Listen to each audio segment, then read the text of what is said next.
दोस्तों नमस्कार। मेरा नाम है नीरज शर्मा और अपने वादे के मुताबिक हर शनिवार को रात को 8 बजे मैं आपके लिए लेकर आता हूं programme stars with Neeraj Sharma.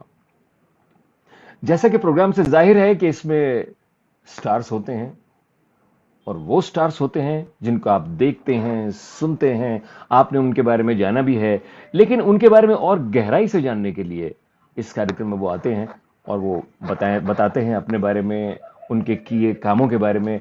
This is not an interview, this is just in conversation with Neeraj Sharma.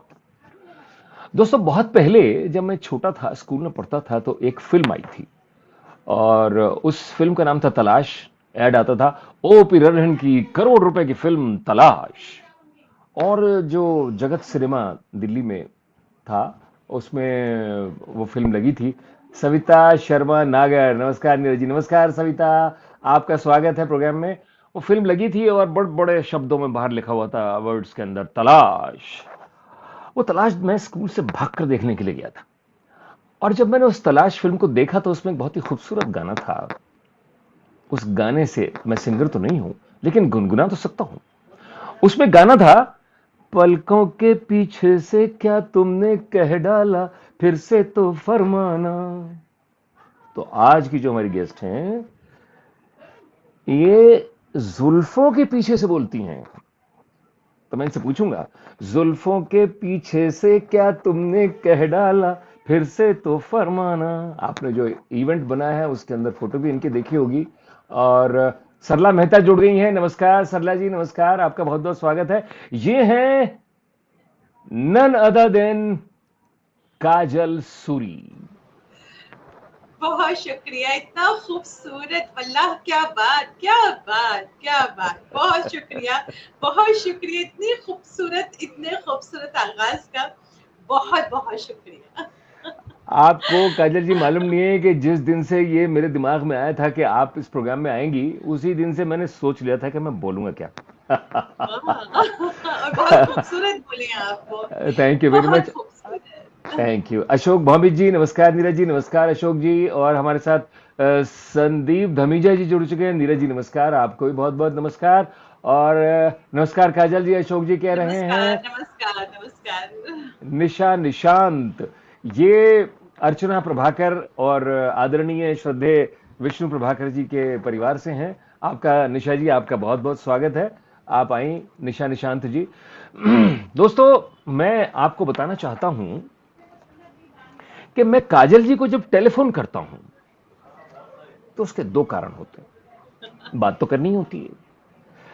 पहला कारण होता है कि इनकी जो कॉलर ट्यून है बहुत बढ़िया है और मुझे इतना मजा आता है। ये फोन जल्दी उठा लेती है तो मुझे खीज होती है कि जल्दी फोन क्यों उठा लिया, मुझे कॉलर ट्यून सुनने दे। तो मैं आपसे पूछूंगा उस कॉलर ट्यून के बारे में भी। निशांत जी, निशांत जी कह रहे हैं नमस्कार भाई नीरज, नमस्कार। और काजल जी को मेरा नमस्कार, सविता कह रही हैं आपको भी। और नमस्कार। दूसरी जो चीज सुनने के लिए मैंने फोन करता हूं, वो इनकी हंसी, ये वल्लाह। तो ये जो कॉलर ट्यून है आपकी, इसमें क्या है वो जानना चाहता हूं मैं। बिल्कुल, ये क्योंकि कश्मीर से हूँ मैं, और कश्मीर मेरी रूह में है और मैं उसको कभी अपनी रूह से निकाल नहीं सकती। मेरा बचपन, मेरा स्कूल वहीं से गुजरा।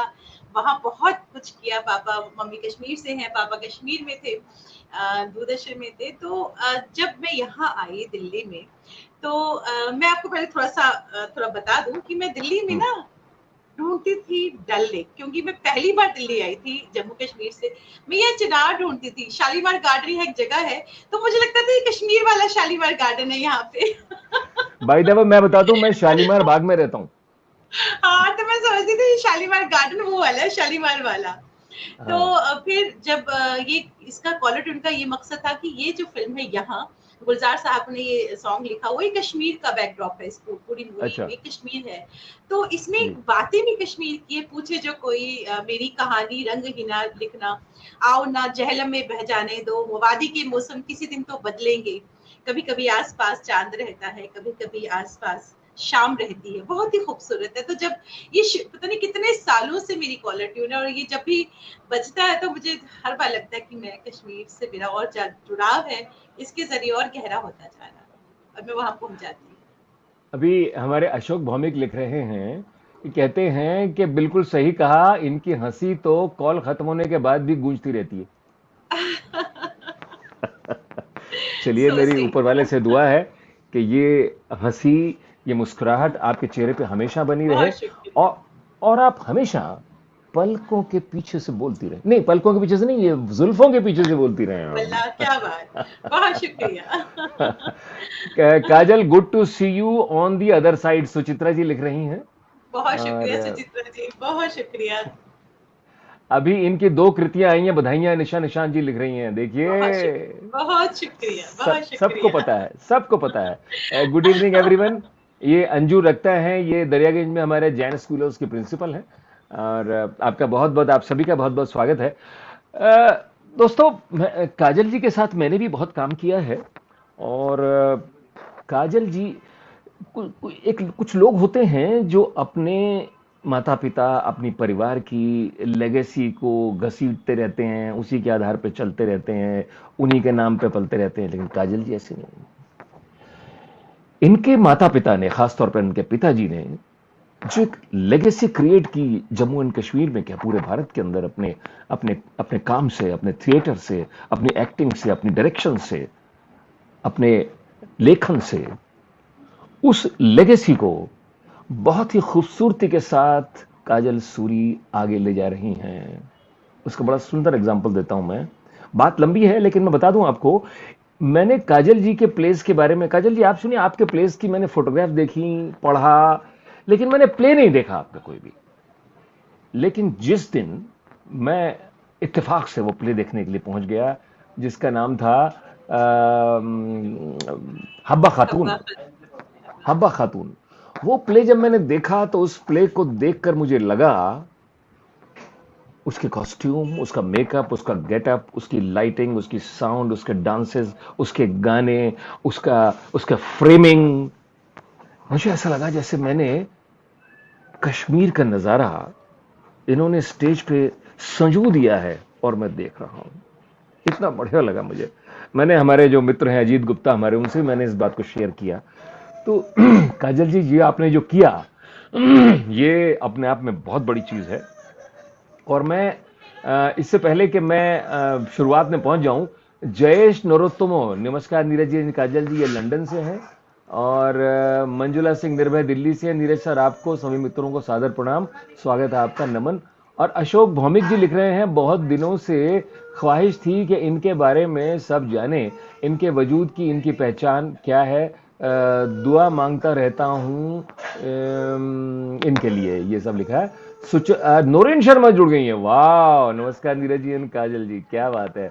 सुचित्रा जी लिख रही हैं, जल्दी से पढ़ देता हूं। It is a myth that only sons carry forward the family name and legacy. Here is a shining example, Kajal ji is worth a worthy daughter. Yes, absolutely right. Archana Prabhakar, नमस्कार धीरज जी और काजल जी। मैं दोस्तों आपको बताना चाहता हूं, आप में से बहुत लोग जानते हैं कि इनके जो फादर थे, जनाब विजय सूरी साहब, वो जम्मू एंड कश्मीर के जाने माने थिएटर लेजेंड थे। और इनकी उनकी जो मदर है वो भी साथ काम करती थी, और उनकी छत्र छाया में पल बढ़कर देखते हुए ये आज तक यहाँ पहुंची हैं। तो कुछ बताएं आप उनके बारे में, अपने फादर के बारे में, अपनी मदर के बारे में। मम्मी और पापा दोनों थिएटर से जुड़े हुए हैं।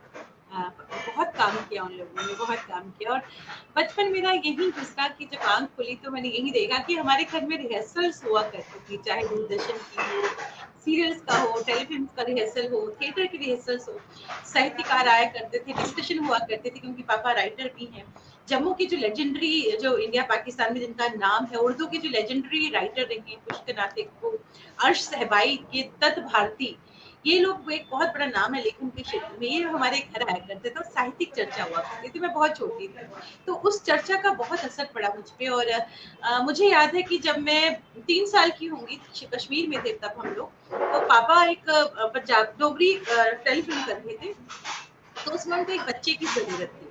तो उस बच्चे के कैरेक्टर के लिए उन्होंने मुझे लिया। तो मैंने 3 साल की उम्र में वो कैमरा की लाइट फेस की, और उसके बाद उन्होंने एक नाटक टैगोर हॉल में किया, जम्मू कश्मीर का जो ऑडिटोरियम है, तो मैंने भी वो, तो उन्होंने मुझे वहाँ ले लिया। तो मैंने कि बहुत-बहुत शुक्रिया सुचित्रा जी, इतनी खूबसूरत बात के लिए।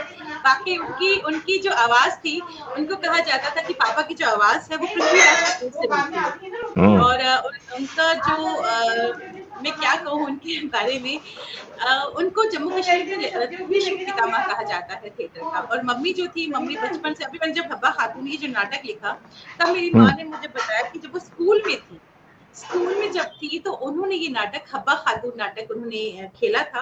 और उसमें वहाँ की जो उस वक्त की जो बातें बता रही थी, मुझे गूज बम्स आ रहे थे जब मम्मी ने मुझे ये बातें बताई कि उन्होंने कैसे वो नाटक किया जब when she was in school. तो मम्मी म्यूजिक से है, वो लेक्चरर रही हैं, म्यूजिक की प्रोफेसर रही हैं, थिएटर से जुड़ी हैं। उन्होंने ना सिर्फ इंडिया में बल्कि मतलब JNK में, बल्कि साउथ स्टेट्स में जो कल्चरल एक्सचेंज का प्रोग्राम होता है कि वहाँ जाके प्लेस करना, नाटक करना, नॉर्थ जोन कल्चरल फेस्टिवल्स होते हैं, तो मम्मी वहाँ जाके, मम्मी ने कल्चरल अकेडमी की तरफ से बहुत शोज किए। और उन्होंने मुझे कहा कि केरला में उन्होंने बहुत शोज किए as a theatre artist, Jammu की फोक को रिप्रेजेंट किया, क्योंकि वो सिंगर भी थी, गाती बहुत अच्छा है, और थिएटर से तो वो जुड़ी ही हैं। तो उन्होंने मुझे कहा, वो लिखती थी, वो अपनी हर चीज को लिखती थी, उन्होंने मुझे नहीं कहा, लेकिन वो हमेशा डायरी लिखती थी, और उनकी बहुत ही खूबसूरत हैंड राइटिंग थी। तो मुझे वो डायरी पढ़ने का मौका मिला, तो उन्होंने लिखा था उसमें कि वो हमारे लिए था कि जब हम किसी स्टेट में प्रोग्राम्स करने के लिए जाते हैं, जहाँ की लैंग्वेज को हम नहीं समझते, तो वहाँ जाके अजीब सा एक हम लोग एक रिलेशनशिप डेवलप कर लेते हैं, और वहाँ के कल्चर को समझने में एज ए थिएटर आर्टिस्ट बहुत चीजें समझ आती हैं। हम अपनी चीजें उनको देते हैं, उनकी चीजें अपना आप खुद लेते हैं, या आप कोई भी परफॉर्मिंग आर्ट हो, उसमें ये चीज बहुत हेल्प करती है। तो ये चीज मुझे बहुत बाद में समझ आई, जब मैं थिएटर से बाकायदा मैंने प्रोडक्शन करना शुरू किया, डायरेक्शन देना शुरू किया, तो कि जब हम लोग कहीं बाहर किसी दूसरी स्टेट में जाते हैं परफॉर्मेंस देने के लिए, तो वहाँ के कल्चर को समझने का बहुत मौका मिलता है, वहाँ के जो आर्टिस्ट हैं उनको समझने का मौका मिलता है, और हम अपनी चीज उन तक समझा सकते हैं। इससे बड़ी बात थिएटर में, थिएटर तो एक जादू है, लेकिन बहुत कुछ सिखाता है, और ये एक बहुत ही जादुई बात है। तो उन्होंने, और भी बहुत सारे एनेक्डोट्स हैं, बहुत सारे इंटरेस्टिंग एनेक्डोट्स हैं, बट ये तो था कि हम जब दूसरे स्टेज में जाते हैं, क्योंकि मम्मी ने ऐसा किया, उनको लगा ऐसा, और ये बात बिल्कुल सच है। और this is power of theatre, this is really power of theatre. आपकी आवाज नहीं आ रही, माइक ऑफ है आपका जी। आपने मेरी बोलती बंद कर दी, क्या करूं अच्छा, आपके जो पापा थे, आप पापा कहती थी ना? पापा, हाँ हाँ, मैं हाँ पापा पापा थे, उनका नाम तो जनाब विजय सूरी साहब हम जानते हैं। जी। अपनी मदर का नाम भी तो बताइए, वो भी तो थिएटर से जुड़ी पूनम हुई हैं। सूरी, पूनम सूरी, पूनम सूरी, पूनम सूरी, पूनम सूरी, क्या बात जी है। जी। बहुत खूब, बिल्कुल। बहुत बढ़िया। ये एक इंटरेस्टिंग एनेक्डोट्स में, यहाँ एनेक्डोट बहुत जरूरी समझती हूँ मैं यहाँ समझाना, क्योंकि जिसमें पैशन हो वही परफॉर्मिंग आर्ट के साथ जुड़ सकता है, जिसमें पैशन नहीं हो वो कुछ भी करो, आप परफॉर्मिंग आर्ट के साथ नहीं जुड़ सकते। और इसका एक जीता जाता लेजेंडरी हमारे सामने लेजेंड है, नीरज जी। मैंने आपसे भी बहुत कुछ सीखा है नीरज सर, एंड ये सिर्फ पैशन की वजह से ही होता है। आप सबके लिए एक आप सबको एक रास्ता दिखाने का काम भी करते हैं, और आप बहुत लोगों को लिटरली हाथ पकड़ के चलाते हैं। ये अपने आप में एक बहुत बड़ी बात है। तो यहाँ मैं ये कहना चाहूंगी कि एक छोटा सा एनेक्डोट है। मेरी मम्मी और पापा की शादी हुई को 15 दिन हुए होंगे। तो पापा का एक प्ले था टैगोर हॉल में, उत्सर्ग करके, रविंद्रनाथ टैगोर साहब का लिखा हुआ प्ले था। तो जब उसमें पापा के ना पूरे बाल, उनको बैल्ड होना था। तो मेरे दादाजी तहसीलदार थे, तो बाल काटना अच्छी सही नहीं समझा जाता। और जिस दिन शो था, शो वाले दिन 15 दिन हुए थे शादी को, शो वाले दिन पापा बिल्कुल बैल्ड होके आके उस करेक्टर के लिए, मम्मी तो खैर थिएटर से थी, उन्होंने इस बात को कुछ नहीं कहा, उन्होंने इसको कुछ बुरा नहीं माना, क्योंकि मम्मी भी स्टेज में थी। लेकिन मेरी दादी ने बहुत कुछ सुनाया पापा को, कि बाल काटना अशुभ माना जाता है, कि आप बाल नहीं, जम्मू हम्म। कश्मीर में बाल काटना अशुभ होता है, कि आप नहीं काट हम्म। सकते। तो लेकिन but this is power of theatre, उसके लिए पैशन, एक जज्बा होना बहुत जरूरी है। अगर वो जुनून ना हो, पागलपन नहीं हो करने के लिए, कुछ भी करने के लिए, अगर आप में वो जुनून है, तो आपके सामने बड़ी से बड़ी मुश्किल भी आ जाए, तो आप उस मुश्किल को बिल्कुल दरकिनार करके आगे बढ़ सकते हैं। This is the power of theatre, this is the power of your passion also. देखिए, हमारे साथ बहुत सारे लोग जुड़ चुके हैं। एम्स्टर्डम से दिनेश शर्मा जुड़े हैं, और सुचित्रा जी हैं, और मुझे लगता है कि संजय पॉल भी जुड़े हैं लंदन से, और बहुत से लोग भी हमारे साथ जुड़े हुए हैं। धीरे धीरे मैं आपको सबके नाम बताता चला जाऊंगा जो ये आएंगे। तो ये तो आपने बहुत ही अच्छी बात बताई, और ये बिल्कुल सही कहा आपने कि ये बाल कटवा देना इस तरीके से ये बड़े दिल जिगर और गुर्दे का काम है, और उसके साथ साथ उनको डांट भी पड़ी। मुकुल भाई लिख रहे हैं, मुकुल वाजपेयी लिख रहे हैं, नीरज भाई है and great programme and keep it up regard. Thank you very much Mukul भाई। और मैं बताना चाहता हूं दोस्तों, ये प्रोग्राम मुझसे नहीं है, ये प्रोग्राम आता है बनता है उनसे जो स्टार्स हैं, जो आते हैं, ये काजल जी जैसे, उनसे बनता है। और इसकी प्रोग्राम की जो सजावट होती है, जो रंग निकलता है, जो रूप निकलता है, जो फूल खिलते हैं, वो आपसे हैं। आप आते हैं तो चार चांद लग जाते हैं। इस प्रोग्राम को जितना ज्यादा शेयर करेंगे आप, उतना ज्यादा ये बातें दूर तक पहुंचेंगी। क्योंकि दोस्तों, ये वो चीजें हैं जो किताबों में लिखी नहीं मिलेंगी आपको। ये एक तरह की डिजिटल डॉक्यूमेंटेशन है। अभी हम काजल जी बात कर रहे थे, अजीत भाई भी थे हमारे साथ, कि ये डिजिटल डॉक्यूमेंटेशन है जो आपको यूट्यूब पर मिलेगा। ये प्रोग्राम आज शाम को यूट्यूब पर चला जाएगा, और आप देखते हैं तो आज लोग लोग रिसर्च करेंगे जो बातें आज आप करने जा रहे हैं हम इस पे। मैंने आपको एक बात कही थी कि मान लीजिए मैं ऐसा सोचता था कि आप यहाँ से कश्मीर हैं, कश्मीर पे जाएं, शिकारा पकड़ें, शिकारा पकड़ने के बाद आप चार चिनार पहुँचें, और चार चिनार पे सीढ़ी चढ़ के प्लेटफॉर्म पे पहुँच जाएं। सामने रेस्टोरेंट है, चाय की दुकान है, खाने को कुछ मिलता है, आपने चाय ऑर्डर की, और आप देखना इधर डल है, इधर लिदर है, इधर फ्लोटिंग लैंड्स हैं, इधर देखें तो शंकराचार्य हिल है, और चारों तरफ का नज़ारा है, वो वैली नज़र आती है बहुत खूबसूरत। तो आपके दिमाग में एक कविता आई, और बिल्कुल उस आई, और कविता मैंने वो को लिखी है। वो मैंने लिखी है और मैं वो सुनाने जा रही है। जो आपने समा बांधा, मैंने उसी पे एक कविता लिखी है, और मैं आपको सुना, अगर आप इजाजत दे तो मैं सुना दोस्तों, मुझे नहीं मालूम था कि इन्होंने कविता लिखी है, लेकिन देखिए क्या बात है, सुनाइए। ये मेरी कविता संग्रह जो भी आया है, मेरा कविता संग्रह जो भी आया है वो है ख्वाबों की चांदनी से। इसमें ये एक अरे कविता वाह, है। मैं क्या आपको बात है। बताऊं कि जब मैं स्कूल में थी, हम लोग जब स्कूल में जाते थे, कॉन्वेंट हम्म। था हमारा स्कूल, तो वो राजबाग एक जगह है कश्मीर में, वहां पे था, और हमें झेलम क्रॉस करके जाना पड़ता था शिकारे में। हम्म। झेलम हम्म। क्रॉस करके हमें अपने स्कूल में, पहाड़ी पे हमारा कॉन्वेंट था, हमें वहां जाना पड़ता था। जी। तो अब ये जो कविताएं मैंने लिखी है, मेरे एहसास है, कविताएं कम एहसास ज्यादा है। तो मैंने मैंने जब ये कविता लिखी, क्योंकि एहसास मैंने शब्दों के माध्यम से उकेरा कागज पे, तो कविता का शीर्षक के उन्वान है चाहतों का सफर। तो वाह। मैं बताती हूँ आपको कि हम्म। झेलम पर 7 पुल हैं। थपा, हाँ। कदल और अलग अलग पुल है, 7 पुल हैं। हम्म। झेलम हम्म। पर बने 7 पुलों के नीचे वादी में डोंगे में बैठकर फिर से गुजरने को जी चाहता है। वाह। बावला मन देखता है कई ख्वाब, बावला मन देखता है कई ख्वाब, क्योंकि मैं दिल्ली में हूँ, रोज सपने तो आते रहते, जो हमने एहसास हमारे साथ रहे हैं वादी के।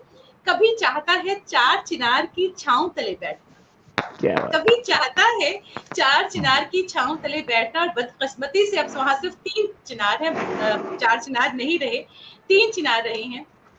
कभी चाहता है चार चिनार की छांव तले बैठना, कभी चाहता है जाफरान की खुशबू की तरह हवा में घुल कर बिखर जाना। हम वहां है। पे वाह वाह। चाय ऑर्डर नहीं करते, हम समावार में चाय लेकर जाया करते थे, जाफरान का कहवा लेकर जाया करते थे। क्या तो बात है, वही क्या है बात कि कभी चाहता है जाफरान की खुशबू की तरह हवा में है। घुल कर बिखर जाना, कभी चाहता है चांदनी रात में ढल झील में, चांदनी रात में डल झील में शिकारे पर बैठकर निहारते रहना, एक तरफ शंकराचार्य, एक तरफ हारी पर्वत, सामने परी महल, और फिर सामने चांदनी सी सफेद हजरत बल दरगाह को। ये जब आप वाह। शिकारे में डल लेक में बैठते हो चार चिनार में, तो आपको हारी पर्वत, माता का जो मंदिर है हारी पर्वत पहाड़ी पे, वो हम्म। दिखता है, शंकराचार्य दिखता है, हजरत बल दरगाह दिखती है, और हम्म। परी महल दिखता है। यही तो है हमारी कश्मीरियत और गंगा जमनी तहजीब, है दस्ते दुआ यहाँ की हवा का झोंका, यही तो चाहता है मन, यही तो है मेरी चाहतों का सफर। क्या बात है, बहुत खूब, वाह वाह। बहुत बहुत खूब। शुक्रिया, बहुत शुक्रिया। अच्छा, वहाँ कबूतर खाना भी है ना साइड में कहीं, कबूतर खाना है ना। हुआ करता था, हुआ करता अच्छा, था। अब नहीं है, जब मैं अब गया तो नहीं था। है, बहुत सारी चीजें और नहीं है। वहाँ शूटिंग चल रही थी। जमीर नाम की फिल्म थी अमिताभ बच्चन की, उसकी शूटिंग उन दिनों चल रही थी, तब मैं गया था। डल भी दो तरह के, छोटा डल बड़ा डल कहा जाता है, हाँ। छोटा डल लेक बड़ा डल लेक। अच्छा, आप कभी झेलम से डल में, या डल से झेलम में शिकारे से गई हैं? शिकारे से आप इसमें बैठे बैठे निशात चले जाओ, शालीमार चले जाओ, कहाँ कहाँ चले जाओ, डल में, इसमें डल में बैठ के, शिकारे में बैठ कर आप चले जाओ। और डोंगे में बैठकर जो झेलम में की सैर करने का जो मजा है वो अपना ही है। डोंगे में बैठकर कहवा पीने का जो मजा है, तेलबोर खाने का जो क्या मजा बात है। है वो अपना ही है। हाँ। अच्छा, मैं आपसे एक बात जानना चाहता हूँ, हम जब जब लोग गए थे तो झेलम का लेवल जो है वो नीचे है और डल का लेवल ऊंचा है। तो जब हम झेलम से डल में जाते थे तो एक गेट खुलता था और हम बीच आ जाते थे, और उधर से डल से पानी आता था, और हम ऊपर उठते चले जाते थे और डल में चले जाते थे, इसी तरह वापस आते थे। तो अभी भी है वो? अभी भी है? अभी तो मैंने नहीं, मैंने तो अब कितना अच्छा, नहीं साल देखा। हो गए मुझे छोड़े हुए तो। हाँ। क्या बात है, बहुत खूब, बहुत खूब। तो ये बताएं मुझे, मैं जानना चाहता हूं, और हमारे साथ बहुत सारे दर्शक जुड़े हुए हैं, वो जानना चाहते होंगे कि आपका फेवरेट परफॉर्मर कौन है? मेरा अगर मैं, क्योंकि अगर मैं जो कुछ भी सीखा है, अगर मैं अभिनय की बात करूं, मैंने कोई फॉर्मल ट्रेनिंग की अगर हम बात करें तो मैंने फॉर्मल ट्रेनिंग नहीं ली है। हम्म। मैंने जो भी सीखा अपने मम्मा और पापा से सीखा, क्योंकि हमारे घर में हम्म। छोटी होती थी, हमारे घर बचपन से ही रिहर्सल्स हुआ करती थी, साहित्यकार आया करते थे। और मम्मी, मुझे याद है मम्मी आकाशवाणी में रेडियो ड्रामा आर्टिस्ट थी। तो वो जब कई बार पापा नहीं होते तो शूट शूट पे गए होते थे किसी सीरियल वगैरह के, तो मम्मी हम लोगों को, हम बहुत छोटे हुआ करते थे, मम्मी हम लोगों को आकाशवाणी, रेडियो कश्मीर श्रीनगर कहते थे उस वक्त, तब तो आकाशवाणी हो गया, तो रेडियो कश्मीर श्रीनगर में हम लोगों को लेकर जाया करती थी, क्योंकि मम्मी का रिकॉर्डिंग होती थी। तो प्राण किशोर, पद्मश्री प्राण किशोर अंकल, बहुत बड़ा नाम है प्राण किशोर जी का, पद्मश्री बहुत बड़ा नाम है, गुलगुलशन गुलफाम जैसे सीरियल्स उन्होंने बनाए। तो प्राण किशोर अंकल डायरेक्टर हुआ करते थे, मतलब वो उस तरफ से हुआ करते थे, प्रोड्यूसर थे ड्रामा के। तो इतने परफेक्शनिस्ट की एक एक चीज को, और मैं जब उनके साथ बैठ के देखती थी किस तरह से वो कर रहे हैं, और मैं छोटी थी लेकिन वह इतना एंजॉय करती थी उस बात को, वो जिस तरह से बोलते थे। शाम को 6-6 बज जाते थे, और तब हमारा वो जो रिकॉर्डिंग थी 6-7-8 बजे रिकॉर्डिंग खत्म होती थी। उस वक्त मैंने चीजें छुटपुन में सीखना शुरू की, और मुझे नहीं पता था कि बड़े होके मुझे भी ये सब करना पड़ेगा, और आई रियली रियली एंजॉयड। एक बात और मैं ये कहना चाहूंगी कि किताबें जो है, साहित्य जो है, जो बच्चों का साहित्य होता है, वो एक बच्चों के दिमाग पर अगर आप कुछ करना चाहते हो बहुत असर डालता है। हमारे घर अमर चित्र कथाएं आया करती थी, चंदा मामा आया करता था, हम्म। हम्म। जो पंकज करके जो एक बच्चों की किताब होती थी, पराग, ये किताबें हमारे यहाँ, पंकज चंपक नहीं, भी आया चंपक। करती थी। चंपक, चंपक, चंपक, चंपक, पराग हाँ। भी होता था, हाँ चंपक, पराग भी था, पराग, पराग भी था। पराग हाँ। भी था। तो ये हम्म। किताबें, और हमारे लिए कंपलसरी था कि हमें अमर चित्र कथाएं या जो भी किताबें हमें पढ़नी है अपनी स्टडीज के हम्म। साथ। और क्योंकि पहाड़ी जो एरियाज होते हैं वहाँ शाम को लाइट जाती ही जाती है, आपको 1 घंटा हम्म। 2 घंटा आपका लाइट नहीं रहेगा, जब पहाड़ों में, चाहे जम्मू हो चाहे कश्मीर हो। तो जब गर्मियां होती थी तो हम लोगों का ये होता था कि घर के आंगन में बैठ के मम्मी कहती थी आपको ना जो करेक्टर्स है इनको आपको करना है, जो आपने आज किताब पढ़ी, सपोज हमने आज पढ़ी है अहिल्याबाई होलकर, अहिल्याबाई होलकर अगर हमने पढ़ी है तो मम्मी कहती है इसमें करेक्टर्स आप करो और दिखाओ। मेरी नानी बहुत खूबसूरत गाती थी, तो नानी हाँ। गाती थी और हम एक्ट किया करते थे। मेरी नानी बहुत बड़ी पेंटर भी रही है, वो फूलों से कलर निकाल निकाल के पेंट किया करती थी। तो ये हाँ। चीजें आपके बचपन में बहुत बहुत चीजें असर डालती हैं जी। ये रश्मि मुदगल जिंगरान जमशेदपुर से इन्होंने पकड़ लिया। कहती है नीरज बिल्कुल शर्मा बच जी एंड गया। Kajal ji, both in saffron, vibrant colour, radiant positivity.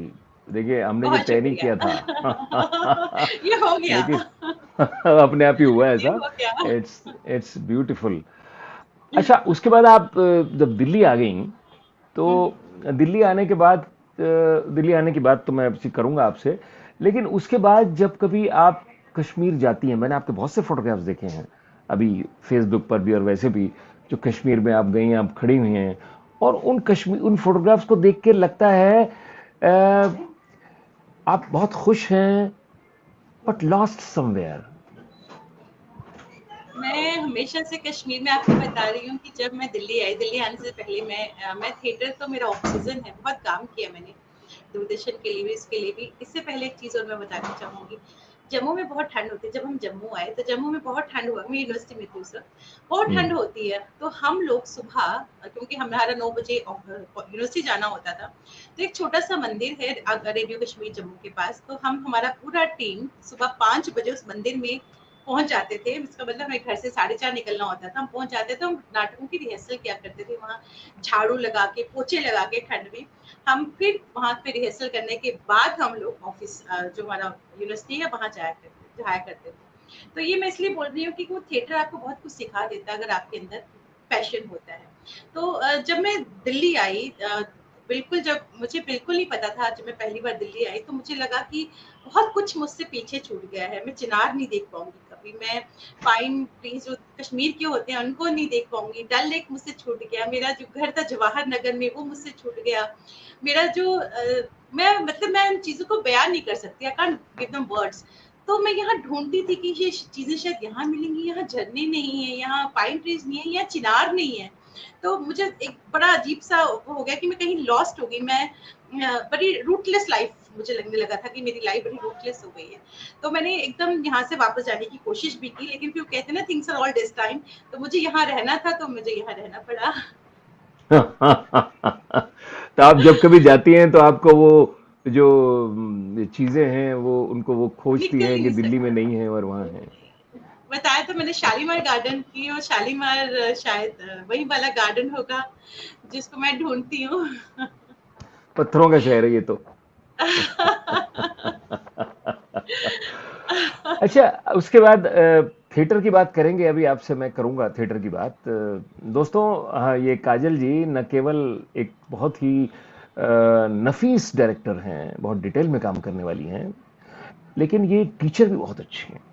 Shriram centre में जो क्लासेस लेती हैं, इनके पढ़ाए हुए बच्चे अधिकतर इनके प्रोडक्शंस में, दूसरे प्रोडक्शंस में काम करते हैं, लेकिन नौकरी ये रेडियो में करती हैं। ऑल इंडिया रेडियो में प्रोग्राम अफसर हैं, बहुत सारी प्रोडक्शंस की हैं। मैं आपको बताऊं, कुछ मुझे अपना एक्सपीरियंस बताना पड़ेगा काजल जी के बारे में बताने के लिए कि बेहतरीन प्लेस मैंने काजल जी के साथ किए हैं। मैंने तुगलक किया है। आप बस जरूर बोलिएगा, मैंने तुगलक किया है। तुगलक में मैंने तुगलक का काम की रोल किया। मैंने क्या बात। राधा माधव किया। इन्होंने राधा माधव एक ऐसी चीज थी जो काव्य था, और इन्होंने नाटक बना दिया उसका। मैंने कृष्ण किया, सुचित्रा जी ने राधा का रोल किया था उसमें। और आधे अशोक, में वो था ना, अशोक था आषाढ़ का एक आषाढ़ का दिन। एक दिन, तब आषाढ़ के बारिश हो एक रही दिन में थी, मैंने, हाँ, बारिश। आषाढ़ के एक दिन में मैंने कालिदास का रोल किया। रिहर्सल हम करके बाहर निकले तो आषाढ़ मास ही था, और बाहर जाके देखा तो बहुत जबरदस्त वर्षा हो रही थी। मैंने काजल जी को बताया कि मैं देखिए जाके वर्षा हो रही है। तो ये मोहन राकेश, गिरीश कर्नाड, और तीसरा जो मैंने बताया राधा माधव। राधा माधव किसका लिखा और हुआ है? अशोक, उद्भ्रांत जी का और डीपी सिन्हा जी का अशोक, हाँ, अशोक का हाँ, करेक्टर अशोक किया, भी किया मैंने। अशोक अशोक किया भी मैंने किया। उसमें, वो डीपी सिन्हा साहब का लिखा हुआ है। अशोक चाणक्य, उद्भ्रांत जी का। चाणक्य भी किया आपने, चाणक्य भी चाणक्य किया मैंने है। किया, चाणक्य किया। तो ये जो एक different kind of selection of plays है, ये मुझे तो बहुत मजा आया करने में, मुझे बड़ा आनंद मिला करने में। मोस्टली सुचित्रा जी ने और मैंने आपके साथ काम किया ऐसे प्लेस के अंदर। और मैंने तो बहुत ये, सीखा है आपसे, और सुचित्रा जी से बहुत सीखा है मैंने बहुत सीखा है आपसे और सुचित्रा जी से। नहीं नहीं, ये तो आपका बड़प्पन है। तो ये जो डिफरेंट पैरामीटर में आप घूमी कि तुगलक, चाणक्य, आषाढ़ का एक दिन, और वो दूसरा प्ले के राधा माधव, और ये सब अलग अलग, ये कैसे ये विचार कैसे आपको आया, कैसे आपने इतनी चीजों को हैंडल किया? मैं आपको एकदम एक सच्ची बात बताऊं, मुझे नाटक के अलावा शायद कुछ आता नहीं है अच्छे तरीके से। मैं नाटक ही कर सकती हूँ, ड्रामा ही कर सकती हूँ, और मुझे कुछ नहीं आता। नहीं, नाटक करने के लिए भी तो वो चाहिए, दिल जिगर गुर्दा चाहिए कि आपने राधा माधव जैसा। राधा माधव आपने देख लिया कि कितना मुश्किल था। हम लोग रिकॉर्डिंग हो रही है, साथ साथ एडिटिंग कर रहे हैं, पेज कर रहे हैं, और तब एडिटिंग समझ नहीं आ करते रहा था चले जा रहे कैसा हैं। बनेगा, तब समझ नहीं आ रहा था हाँ, कैसा मतलब बनेगा। शुरू में मुझे लगा ये क्या कर लिया, क्या है ये, लेकिन जब हमने करना शुरू किया तो वी एंजॉयड, एवरीबडी एंजॉयड, और एडिटिंग भी साथ साथ हो रही थी उसकी। बना बहुत खूबसूरत दैट है। वे अच्छा बनाया हुआ आप बता रही हैं। सविता शर्मा नागर लिख रही हैं, आप और सुचित्रा जी जिस चरित्र को निभाते हैं नीरज जी, वो चरित्र जीवंत हो जाते हैं। अरे वाह! Thank you very much. तो रेडियो का जो आपका ये सफर है, इस सफर की आपकी बचपन से उपलब्धि क्या है? उपलब्धि क्या है आपकी सर रेडियो के सफर की? उपलब्धि तो मैं रेडियो ने मुझे बहुत कुछ दिया है। रेडियो ने मुझे ज़बान दी है, रेडियो ने मुझे बोलना सिखाया है। 2 पापा थे साथ में कि आपको वर्ड्स अच्छे तरीके से बोलने हैं, आपका डिक्शन सही होना चाहिए। मैं छोटी थी, मुझे याद है हम बहुत ही मकबूल प्रोग्राम हुआ करता था रेडियो कश्मीर श्रीनगर का, वादी की आवाज़। मैं छोटी थी उस वक़्त, 8th में ही थी शायद मैं। तो वादी की आवाज़ एक ऐसा जो काउंटर करने के लिए टेररिज्म, जो बॉर्डर के पार जो है पाकिस्तान, उसको काउंटर करने के लिए वो प्रोग्राम हुआ करता था। तो वो मैं प्रोग्राम बचपन में किया करती थी। और उस प्रोग्राम में जो लेजेंड है आकाशवाणी के, कादर शर्मा, जिनको कारी अंकल कहा जाता था, मनोहर प्रोथी बड़ा नाम, प्राण किशोर अंकल बड़ा नाम, मेरे पापा वीना गेंद, आशा चारू, इन लोगों के साथ में गिरजा टिक्कू, उपेंद्र खुशबू, ये हम प्रोग्राम किया करते थे। मैं छोटी थी उस वक्त। तो इस प्रोग्राम से इतने बड़े बड़े लोगों के साथ, पापा तो खैर है ही, लेकिन जब आपको अच्छे लोग और मिल जाए अपने पेरेंट्स के अलावा सिखाने के लिए, तो वाकई आप इनडायरेक्टली बहुत कुछ सीख जाते हो। जिस तरह से मैं आपको बताऊं कि मैंने जिस तरह से मैं कहती हूँ इनडायरेक्टली मैंने आपसे यानी सुचित्रा जी से बहुत सारी चीजें सीखी हैं। तो वो यही तभी हुआ कि जब मैं रेडियो में आई या दिल्ली में आई तो मैंने बहुत कुछ सीखा। उसी तरह से चीजें मैंने, चाहे मैं जम्मू में रही, जम्मू रेडियो में मैं अनाउंसर रही, डोगरी की अनाउंसर रही, न्यूज रीडर रही। तो ये चीजें मैंने अपने आप मेरे अंदर आती रही। और घर में जब ऐसा एटमॉस्फेयर था कि हमारे घर लोग आके चर्चाएं किया करते थे, तो मुझ पे कहीं ना कहीं इन चीजों का असर होता होता गया। जैसे मैं आपको एक एग्जांपल देती हूँ, संस्कृत प्लेस की बात करूं, मेरी मम्मी संस्कृत प्लेस किया करती थी, जैसे मालविका, अग्निमित्रम, कालिदास। तो उनके पास किताबें जो होती थी संस्कृत में तो होती थी, एक तरफ उनका हिंदी में भी ट्रांसलेट होता था। तो मेरी मम्मी वो एक मतलब उनको कहती थी कि आपको पढ़ना ही पढ़ना है संस्कृत, चाहे आप एक चैप्टर पढ़ो, लेकिन आपको पढ़ना ही पढ़ना है, फिर मुझसे डिस्कस करना है। And I remember that time I was in 8th। और इन चीजों ने मुझ पर बहुत असर डाला। और मैं बिल्कुल कहती हूँ, मैंने कोई फॉर्मल ट्रेनिंग नहीं ली है। मेरे जो ट्रेनिंग देने वाले जो आसपास लेजेंडरी लोग थे, उनकी वजह से मैं कुछ सीख पाई, शायद कुछ सीख पाई। अच्छा ये बताएं कि अजीत भाई पूछ रहे हैं, what was your most exciting play and in what format? आपका यस, सबसे एक्साइटिंग प्ले कौन यस, सा था और किस मेरा जो फॉर्मेट में? यस आकाशवाणी के तो खैर मैं अभी उनके बारे में नहीं बताऊंगी। मेरा स्टेज मैंने I am the only female actress of JNK theatre में जिसको 8 बार क्वांटम यूनिवर्सिटी जेएनके गवर्नमेंट ने बेस्ट एक्ट्रेस का अवार्ड दिया है। तो मेरे दो बहुत ही फेवरेट प्लेस हैं, और अब एक तीसरा भी हो गया है। एक तो जो जम्मू का है वो था पूर्ण विराम। वो हम्म, उसमें मैं उसमें मुझे 8th time best actress award मिला था। और उसमें एक स्किज़ोफ्रेनिक जो फीमेल थी उसका करेक्टर करना था मुझे। हम्म, मैं दिल्ली में थी उस वक्त, 2012 की बात है, मैं दिल्ली में थी। मुझे जब स्क्रिप्ट आया, स्क्रिप्ट को मैंने पढ़ना शुरू किया, तो मैं उस क्योंकि वो बहुत टफ स्क्रिप्ट थी, और मैंने इसको स्क्रिप्ट को अपने अंदर लेना शुरू कर दिया, और मैं वैसे ही बिहेव कर, एक थिन लाइन होती है ना कि वो आप करेक्टर को क्रॉस नहीं करना चाहिए, लेकिन शायद मैं उस करेक्टर को क्रॉस करने लगी थी, और मैं वैसा बिहेव करने लगी। बहुत ही चैलेंजिंग प्ले था मेरे लिए। खैर वो जम्मू में किया प्ले, और वो लोगों को बहुत पसंद आया, लेकिन उस प्ले से निकलने में मुझे थोड़ा सा वक्त लगा, और बहुत ही वो मुश्किल प्ले था। और एक सच प्ले था हमारा, कुरैशी जी का लिखा हुआ प्ले है। स्टोरी थी इस्मत चुगताई की, और इप्टा के साथ मैंने वो प्ले किया था दिल्ली में। और उसका अलीगढ़ मुस्लिम यूनिवर्सिटी में एक फेस्टिवल होता है सर, जश्न सर सैयद हम्म। फेस्टिवल होता है, बहुत बड़ा फेस्टिवल होता है। कैनेडी ऑडिटोरियम में हमारा प्ले था। हमसे एक दिन पहले नसीरुद्दीन शाह साहब एक प्ले करके गए थे, और मैंने सभी कहते हैं कि कमाल का प्ले करके गए हैं। और अलीगढ़ के जो स्टूडेंट्स थे, हमें डर लग रहा था कि हमसे एक दिन पहले इतने लेजेंडरी एक्टर नसीर साहब करके गए, अब हमारा क्या हाल होगा। खैर 2000 की कैपेसिटी का ऑडिटोरियम था, कैनेडी ऑडिटोरियम। और मैं उसमें 95 ईयर्स की ओल्ड दो ही मेन करेक्टर थे, मैं और शोभना भारद्वाज, एक बहुत अच्छी आर्टिस्ट, आप भी जानते हैं उनको। तो हाँ, हम शोभना दोनों बहुत अच्छी आर्टिस्ट जी, है। तो हमने 95 इयर्स की लेडी का करेक्टर किया था। दो बुढ़ियों की कहानी थी, और उसमें छोटे छोटे करेक्टर्स आते हैं। तो हमें डर लग रहा था कि हम कैसे करेंगे, इतना बड़ा क्राउड है, जरा सा खराब हो गया तो हुटिंग होगी। एनीवेज हम लोग गए स्टेज पे, हमने परफॉर्म कर लिया। और जब तक 2 ढाई घंटे का जो, सुचित्रा जी भी थी उस नाटक में, लेकिन सुचित्रा जी शायद अलीगढ़ वाले में नहीं थी। सुचित्रा जी अच्छा। ने भी वो नाटक किया है। तो हम हम्म, लोग ने जो परफॉर्म जब किया, तो जितनी देर हम परफॉर्म करते थे, पिन ड्रॉप साइलेंस थी ऑडिटोरियम में।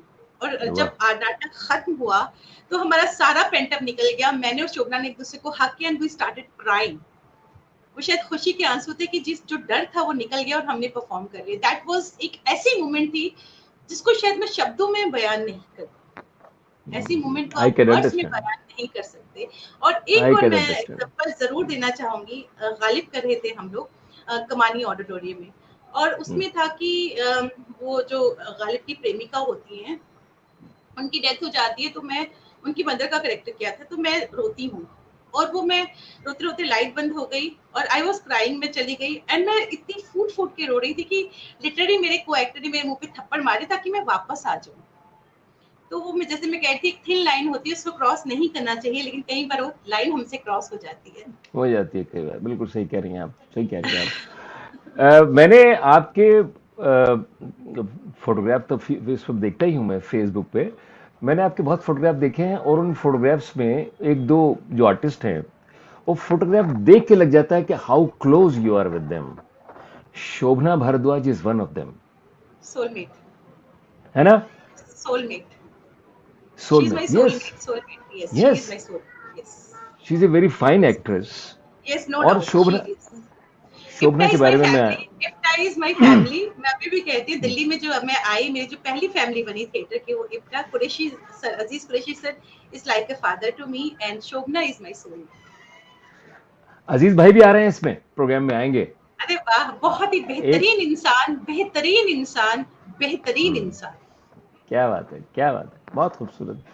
और मैं, आपने शोभना के बारे में इतनी तारीफ की तो मैं भी कहना चाहूंगा कि शोभना बहुत अच्छी आर्टिस्ट हैं। बिल्कुल। लेकिन शोभना के साथ एक बात मैंने महसूस की है वाइल रिकॉर्डिंग प्लेज में, तो रेडियो पे काम किया है। She is a very fine को आर्टिस्ट, को एक्ट्रेस, को एक्टर। She understands. और कई बार लगता है शक्ल तक कर आप करके वो देखती है आपकी तरफ, नहीं शोभना इसको थोड़ा ऐसे कर दो कैसा रहेगा, वेल शी अंडरस्टैंड्स। तो आपने जो सोलमेट वाली बात कही ना, आई 100% एग्री विद यू। वो आपके फोटोग्राफ से पता लगता है, देख के समझ में आता है कि आपकी आपस की जो पारिवारिक संबंध है बहुत अच्छे हों। अच्छा, मैंने प्ले तो नहीं देखा लेकिन एक प्ले देखा था, उसमें आपने अपने आप को पूरा काला किया हुआ था। यही और एक सच, काला और और एक बूढ़ा, सच ना, हाँ, बूढ़ा और काला बूढ़ा काला। किया हुआ था। हाँ, हाँ। और एक सच। और क्लाइमेक्स का सीन मैंने कई विजुअल देखे थे उसके, फेसबुक पे थे या कहां पर। तो मैं चाहता हूं, अभी बहुत से लोगों ने फरमाइश की है कि कहा है कि एंडोर्स किया, एंडोर्स नहीं, सर्टिफाई किया है कि आप गाती बहुत अच्छा है। तो वो भी मैं जरूर सुनूंगा।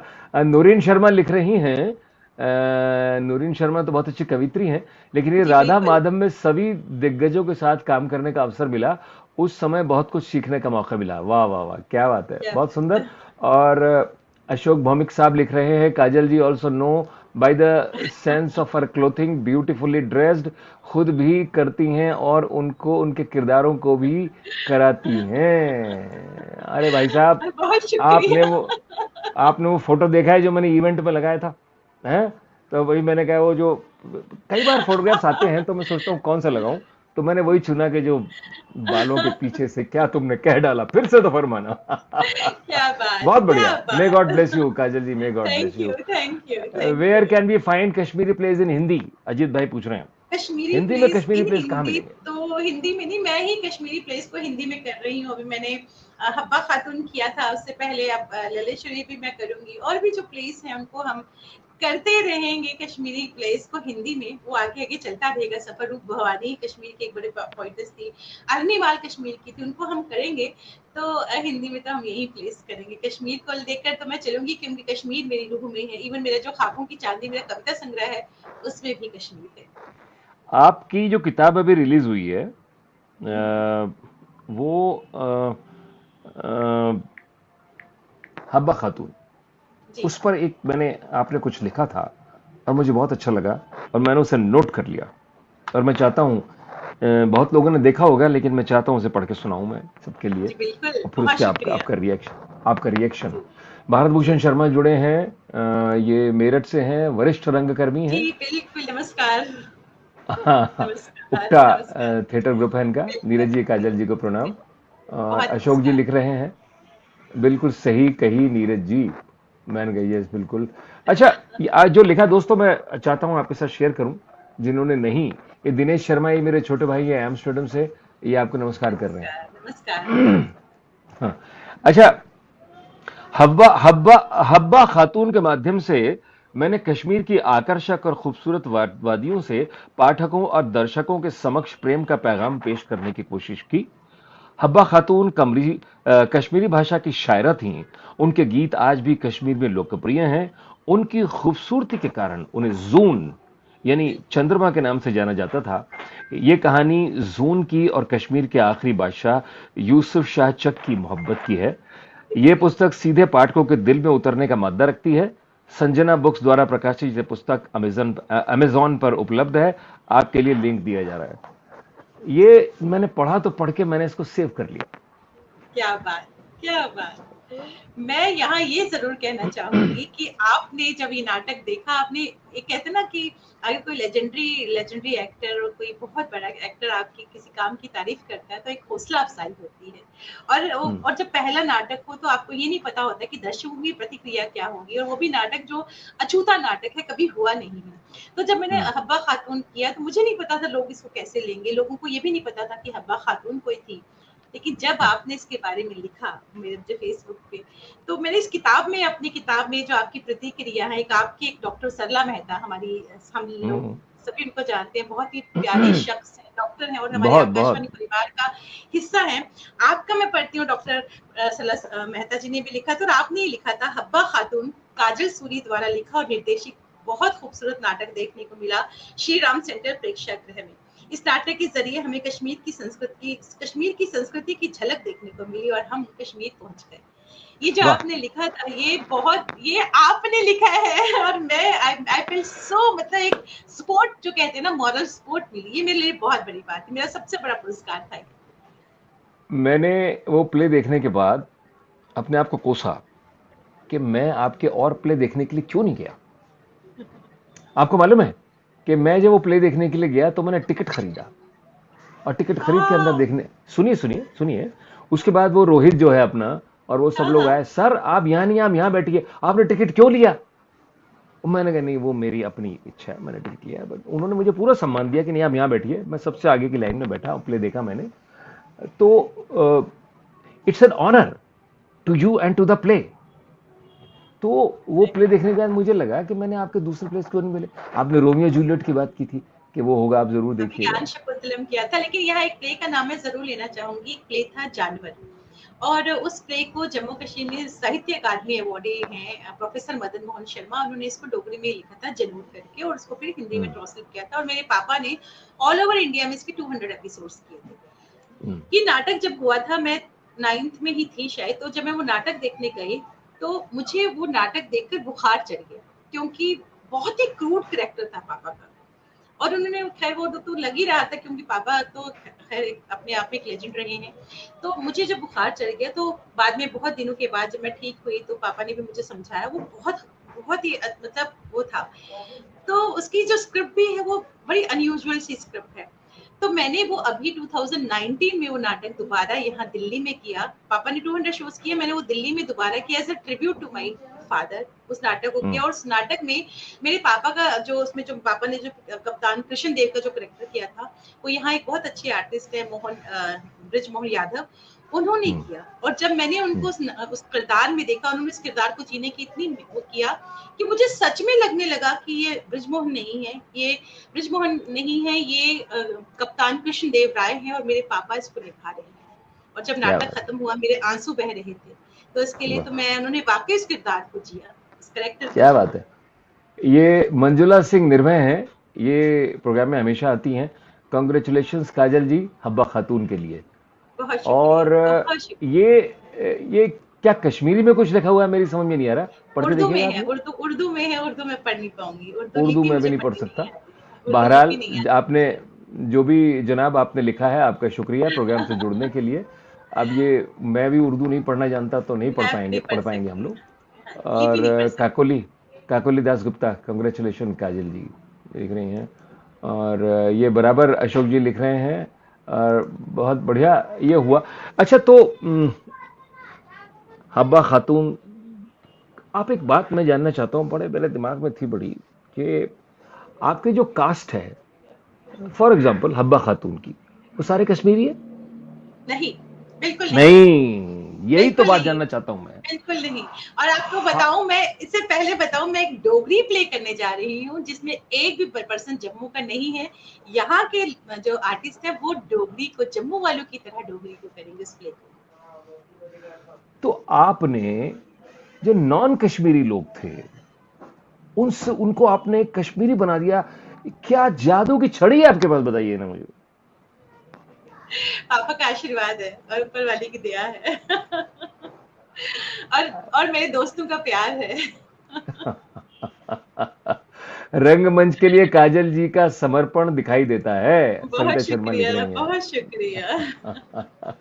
तो ये तो आपने बहुत बढ़िया बात कही। आपका समर्पण दिखाई देता है। आपने नॉन कश्मीरी स्पीकिंग यंग लड़के लड़कियों को आपने स्टेज पर उतार दिया और कश्मीरी बना दिया। उनमें से एक भी ऐसा नहीं लगता था जो कश्मीर का ना हो। तो बहुत खूबसूरत चीज़ है। अच्छा, अभी मैं आपसे चाहता हूं कि आप अपने जीवन की कोई ऐसी घटना सुनाएं, कुछ कुछ संस्मरण सुनाएं, चाहे आपके फादर से रिलेटेड हो। आप बहुत सारे सुना चुकी हैं, आपकी मदर से रिलेटेड हो, और या दिल्ली में हुआ हो, या जम्मू में हुआ हो, या कश्मीर में हुआ हो, या रिहर्सल करते हुए हुआ हो, या रिकॉर्डिंग करते हुआ हो, वो जरूर सुनाएं आप मुझको। बहुत मुझको क्या, सारे तो मैं सबको सुनाएं। आपको बहुत सारे आप मैं सुना सुनाइए। चुकी हूँ, आप बहुत सारे नहीं नहीं, सुना और चुकी सुनना हूँ। है। सुनना है एक मैं आप। आपको कि एक आप मैं आपको सुनाती रहे, हम बिल्कुल, सुनते बिल्कुल। रहे। मैं आपको जी। बताऊं कि मैं क्योंकि पापा राइटर नहीं है, वो अपने आप को जब लिखते थे कमरे में बंद कर देते थे 2-2 3-3 महीने, और फिर वो लिखते थे। और आज उनकी राइटिंग्स पे, क्योंकि उर्दू में लिखते थे, उनकी राइटिंग्स पे जम्मू कश्मीर के उर्दू डिपार्टमेंट के जो स्टूडेंट्स हैं वो रिसर्च कर रहे हैं। तो जब मैंने पापा को देख देख के मुझे भी लिखने का था कि मैं भी लिखूं, तो मैं वही छोटपन की ही बात करी, मैंने रेडियो वार्ताएं जो बच्चों की वार्ताओं से शुरू किया। और मुझे याद है कि जब मैं थोड़ा बड़ी हो गई तो युवानी के लिए जो मैंने पहली वार्ता लिखी वो थी अब्दुल हमीद पर। अम, हम्म। हाँ, अब्दुल हमीद पे थी, नहीं, मोहम्मद मकबूल शेरवानी, मोहम्मद हम्म। मकबूल शेरवानी पे जो मैंने पहली वार्ता लिखी थी। तो मैंने इसको बहुत बार, पहली बार मैंने खुद लिखा था। और पापा मेरे हर वर्ड को कहते थे नहीं इसको करो, मैं फाड़ देती थी, आइडिया देते थे कि इसको ऐसे करो। तो मैं बस, वो मेरा पहला था कि पापा ने मेरे बिल्कुल साथ खड़े रहे, उसको आप करो। और मैं ताना करके एक प्रोग्राम किया करती थी डोगरी में। तो उसकी जो बहुत मकबूल प्रोग्राम था, टीवी का प्रोग्राम था, उसकी एंकर थी मैं। उसमें वो हमें आउटडोर जाके शूट करना पड़ता था और हमें उसी वक्त इसकी स्क्रिप्ट लिखनी पड़ती थी। तो एक दिन पहले मैं पापा से डिस्कस करती थी, वो मुझे बताते थे कैसे कैसे क्या क्या करना है। तो इन चीजों ने मुझे बहुत हेल्प किया ग्रूमिंग करने में, आगे लिखने में। ट्रायल एंड एरर जो होता है वो आपको बहुत कुछ सिखा देता है। तो ये ट्रायल एंड एरर ही था कि जो चीजें थी वो मैं सीख सकी और मैं कर सकी। ये हमारे साथ मंजरी स्नेह वर्मा जुड़ी हैं। ये मुंबई में है, विविध भारती में है, और जी, ये सखी सहेली नाम का प्रोग्राम करती हैं। और ये हमारे साथ जुड़ी हैं, और ये हमारे साथ जो हमारा कल संडे का एक प्रोग्राम है रिदम बाय नीरज का, अगले संडे के प्रोग्राम में हमारे विशेष गेस्ट बन के आ रही हैं। मंजरी जी, आपका स्वागत है। काजल जी को भी बहुत नमस्कार। शुक्रिया। ये जानती नमस्कार। हैं आपको। नमस्कार। तो ये तो बहुत बड़ी बात है। अच्छा, ये आपको एक बात मालूम है? नहीं पता? नहीं, नहीं पता। बताइए।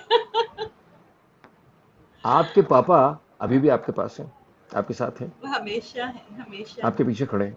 पलट के देखिए, पीछे खड़े हैं आपके, हमेशा है। सर पे ऐसे हाथ रखे हुए। आप जब हाँ, ये मैं पूछूंगा, बहुत बड़ी बात है ये, लेकिन ये इसके बाद पूछूंगा। जी, अजीत भाई कह रहे हैं आपने फेसबुक पे कौन कौन से कार्यक्रम कर रही हैं। ये बिल्कुल अभी जी। मेरा सवाल है कि आपने माइलस्टोन बना दिया फेसबुक पे। अ, जिस आप कश्मीर का संगीत, कश्मीर के गीत,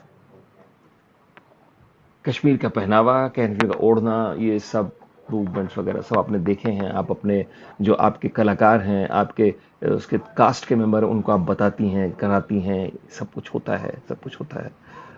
गाना भी होता है, गाना भी गाते हैं वो लोग। तो उनको गाने के बारे में आप क्या करती, कुछ गा के बताती हैं, या मैं आपको ट्रैक बताऊं, चलाती हैं? मैं आपको बताऊं कि मैं सिर्फ कश्मीर का नहीं, जम्मू का भी जो संगीत है वो अपने आप में बहुत मीठा। कहते हैं ना, मिठा डी डोगरें दी बोली थी, खंड मिठे लोग डोगरे, मतलब मीठी की तरह जम्मू की जो डोगरी की जो भाषा है, डोगरी गीत हो या कश्मीरी गीत हो, ये हमारी मिट्टी से जुड़े हुए गीत है, हमारा फोक है ये। तो मैं आपको एक चीज जरूर बताना चाहूंगी, कश्मीर पे तो मैंने हब्बा खातून किया, मैंने एक प्ले किया था स्नेक्स एंड लेडर्स। उसमें मैंने कोशिश की, क्योंकि मैं जम्मू कश्मीर से हूँ, तो मेरा जो जम्मू का जो फोक है वो उस नाटक में हम्म, लाने की कोशिश की। जो कारका होती हैं, कारका वीर रस के का संगीत होता है, उसको मैंने उस नाटक में लाया। और हमने पाक जो होता है, जो फोक है, उसको मैंने उस नाटक में यूज किया। तो तो बहुत सारी चीजें स्नेक्स एंड लेडर्स में मैंने जम्मू का फोक लेकर यूज किया। तो ये चीजें तो मिल जाती हैं, जो अगर हमने अपने आर्टिस्ट को बताना हो कि पाक क्या होती है, चीजें क्या होती है, आप पहले हम्म, तो उनको गा के बताओ, फिर उनको बताओ ये क्या है। रोफ हो, जैसे मैंने हब्बा खातून में रोफ किया, तो रोफ कैसे करते हैं, या कारका की, कारका को करने का तरीका अलग है, या कुड़क कुड़ एक डांस होता है जम्मू का, उसको कैसी म्यूजिक के साथ करना है, टिपिकल म्यूजिक के साथ करना है। तो ये चीजें उस वही बता सकता है जो वहाँ की मिट्टी से जुड़ा हुआ है। तो हमारे जम्मू कश्मीर में तो इतना कल्चर, हर जगह जगह पहाड़ी कल्चर, कुछ गोजरी है, बदरवाही है, पुंछी है, कश्मीरी है, और डोगरी है। तो हर कदम पे अलग अलग वेराइटी है, लद्दाखी है, अब तो खैर यूटी हो गया, लेकिन हर कदम पर आपको एक नया नई चीज मिल जाएगी। तो वो जो मैं चाहता हूं कि आप कश्मीरी का कुछ डायलॉग या कुछ बात जरूर कश्मीरी भाषा में बोल के सुनाएं, आपको उस एक लैंग्वेज गाने में। की एक लाइन सुनाती हूँ, एक लाइन नहीं, सुनाती हूँ गाने की। गाना बाद में, गाना गाना बाद में, नहीं, गाना बाद में, कश्मीरी गाना तो बाद में। नहीं, गाना भी नहीं सुनाती। फिर मैं आपको क्या क्या सुनना चाहते हैं, डायलॉग तो मैं नहीं सुनाऊंगी, सुना सकूंगी, लेकिन क्या सुनाऊं आपसे पूछती नहीं, हूँ। तो ये जो वारी, दे, देखिए मैं वारी बहुत क्षेत्र के बारे में बोल बहुत दिया चालाक आदमी हूँ। मैं आपको। बहुत चालाक आदमी हूँ। मुझे आपसे डायलॉग भी सुनना है और मुझे गाना भी सुनना है। भयंकर फरमाइश आई हुई है, मैं क्या बताऊं आपको। तो पहले तो डायलॉग मैं सुनाइए। इस डायलॉग तो मैं कश्मीरी का नहीं सुना पाऊंगी, और इस वक्त मैं गाना सुना सकती हूँ, मैं डायलॉग नहीं सुना पाऊंगी इस वक्त, क्योंकि वो अच्छा, मूड अच्छा, नहीं है, मेरा अच्छा, फ्रेम नहीं है। अच्छा। Okay, okay. आप जब चार चिनार जो अब तीन पेड़ रहे हैं वहां खड़े होकर जब चारों तरफ देखती हैं, तो जो आपने मुझे बताया था, कुछ चंद लाइनें आप कश्मीरी में बोल दीजिए बस। जो आप बोलेंगे वो कविता हो मेचू जाएगी काजल जी। मेचू सख लोला मुत कशीर कशीर हुन, मेचू सख लोला मुत कशीर वाह, क्या बात। बगसह बगसह बगसह आपको मालूम है। ज़ूचू ब्रह्मांड, ज़ूचू ब्रह्मांड गरगसह, ज़ूचू ब्रह्मांड गरगसह। ये आखिरी लाइन लल्लेश्वरी ने बोली है, तो उन्हीं की वाक की आखिरी लाइन, ज़ूचू हाँ, ब्रह्मांड गरगसह। उन क्या बात। सुकून भरी पीसफुल वादियों में मैं शायद फिर से जाऊं। मैं बहुत मिस करती हूँ कश्मीर को। वाह, वाह। आपको मालूम है, आप प्रोग्राम बाद में देखिएगा, ये जो आपने डायलॉग बोले, ये सेंटेंसेस बोले, इनको बोलते हुए आपके चेहरे पे जो एक खूबसूरती एक्स्ट्रा आ गई थी, वो लाली आ गई थी, वही मैं सबको दिखाना चाहता था और आपकी आवाज में वो सब सुनाना चाहता था। बहुत अब मैंने शुक्रिया। सवाल जो किया था, आपने बड़ी बड़ी ईमानदारी से उसको साइड ट्रैक कर दिया कि ईमानदारी से कि वो जो आप गाना बताती हैं, तो वो आपने कहा ट्रैक होते हैं, ट्रैक सुनाती हैं कि गा के बताती हैं? यहाँ तो नहीं गाना नहीं पड़ेगा। नहीं नहीं। डोगरी तो मैं आपको सुनाऊंगी, जो मैंने इसमें यूज किया था पाक होता है, क्योंकि फोक आप कोई भी गा सकते हो, फोक ऑलमोस्ट म्यूजिक भी सेम ही होता है। तो एक पाक है हम्म, हमारे जम्मू की, उसकी कुछ लाइनें मैं आपको जरूर सुनाऊंगी, जो मैंने स्नेक्स एंड लेडर्स में भी यूज की थी। क्योंकि बहुत मीठा है, पता नहीं मैं कैसा गाऊंगी, लेकिन दो तीन लाइनें मैं जरूर सुनाऊंगी, कश्मीरी में भी डोगरी हम्म, में भी। आ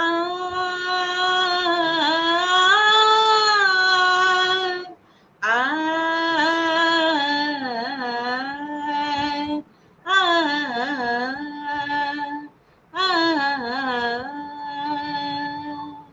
चन मारा चढ़िया ऊपर बसोलिया, चन मारा चढ़िया ऊपर बसोलिया, बनी जाया पखरू ते मिली जाया चोरिया, बनी जाया पखरू ते मिली जाया चोरिया, मिलना जरूर मेरी जान हो, बड़ा की बसोस मेरी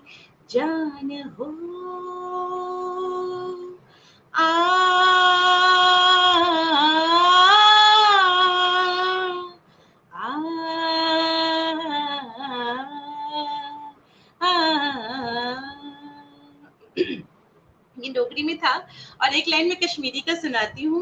ये जो कश्मीरी का सॉन्ग है, ये एज अ भजन भी इसको लिया जाता है शिव जी के लिए, और इसको एज अ रोमांटिक सॉन्ग भी लिया जाता है। इसकी 2 लाइन सुनाती हूँ।